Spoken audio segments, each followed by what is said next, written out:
The harem begins for our boy Seichi. 1 week in, and he has himself a three-way love triangle between Saria and Altoria. What an episode this episode was of The Fruit of Evolution. Every single week I sit here and talk to you guys of how this anime is something special, and it's special not for the reasons of traditional, like, oh my god, the story is so engaging, the plot is so amazing, the characters are so deep. It's amazing and so entertaining for the opposites of that.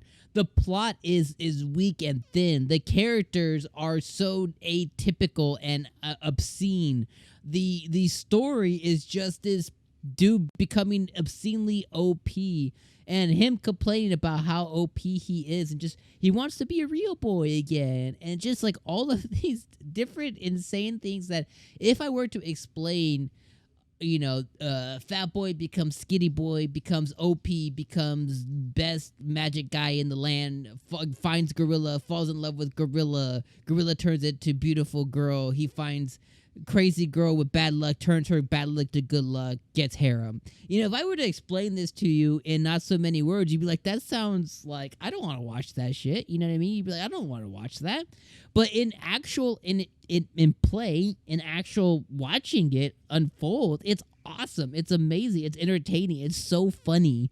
And even though the characters are kind of like atypical, paper thin, I love them. Like I love Saria. I love Saria so much. The gorilla is like the best character. She's like the character of the anime. And even in this episode, to where she had so little time, so little limelight, so little screen time, she still was able to steal the episode for me. There's a moment in this episode that she is at the orphanage playing with the kids, and she has playtime with them, and she literally goes, like, peekaboo. She's like, girl, gorilla. And she literally transforms into transforms into her gorilla self, which as a viewer, we had no idea that she could still transform into gorilla mode. Like, she just like, Saria, gorilla, Saria, gorilla. I lost it. I was like, oh my freaking gosh, that's so freaking funny. And the kids around her were just like, gorilla. Like, just playfulness. It was just so funny. She stole the episode for me as just being one of the most funny moments. The rest of the episode really was focused around Altoria this episode, and her coming to terms with the fact that she had fallen in love with Seichi.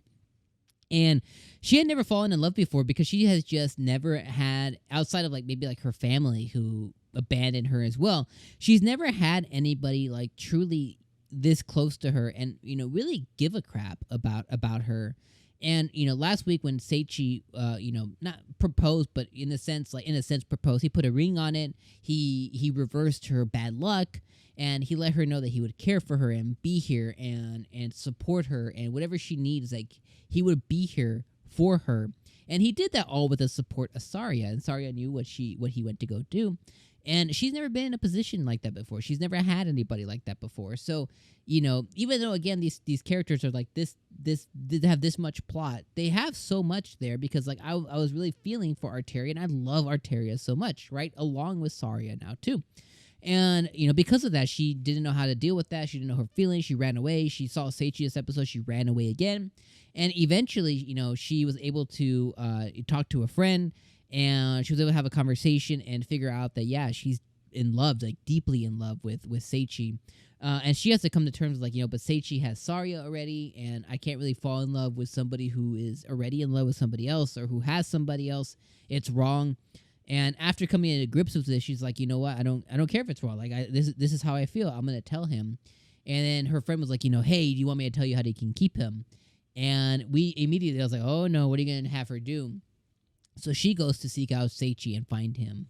Seichi, meanwhile, is, he's stumbling upon the town. He's trying to gather information, which he did. He found out another kingdom is housing the heroes, which are his classmates, which right now he's in a separate kingdom from where they are. And that kingdom, the kingdom that the students got beamed into, I'm telling you guys, those are some mother efforts. Like that is corrupt to the fact that they're now gonna put like slave bans on them and send them to school to control them. Like Seichi, eventually he's gonna have to go save them because the thing that they got summoned for was to beat the demon lord. And what ended up happening is Seichi's been slowly defeating the demon lord, so he's gonna probably defeat them and then end up saving him. But regardless, he found out they got beamed into a separate kingdom. So after he finds out the information, he buys a picture, he buys a photo from a little kitty girl. He then has his stomach lead him into a bar, and the bar has a honorable commoner there, which I'm guessing is the king. I'm guessing that's the king of this land who likes to sneak away to this specific bar, and an old man, and he spills his guts to these two older men, and they reciprocate with him with some really good advice. And that advice is, be truthful and be honorable and, be specific.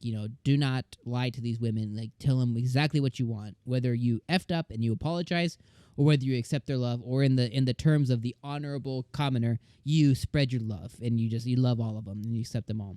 So then he goes to find Saria and, be truthful with her. Well, he goes to find Altoria, he doesn't find her. So he goes to find Saria, and he's like, oh, Saria's not here. What can you do? And, at that point, Altoria approaches him. And I was like, oh, no, Saria's going to come out out of nowhere and she's going to see him. But Altoria approaches him, and instead of saying any words, she kisses him. And then she tells him, that, hey, I know exactly what happened. I love you anyways. And Seichi struggles with telling her the truth and coming to grips with his own feeling, but then thinking about Saria the whole time.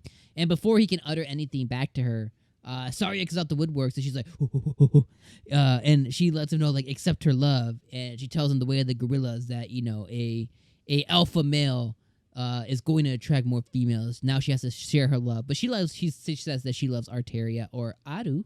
She loves Aru now as well, which I thought was really cute. We knew that Saria was going to be accepting. She was going to be accepting of Seichi having more than one partner, in a sense, especially because she is a gorilla. But we knew that was she was going to accept it, and therefore his harem starts, and everybody there, including the king, comes out of nowhere, and they put confetti, and wedding bells are singing, and then we get next week's episode preview of a donkey.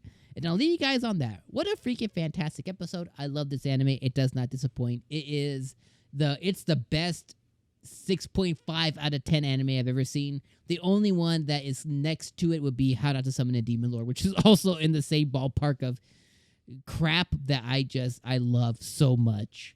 The anime is so good. Let me know what you guys' thoughts are down in the comments down below. I appreciate you guys for being here each and every week and hanging out with me. And if you guys want to go check out our reaction, click that video right here. And I'll see you guys next week for episode 7 and the donkey.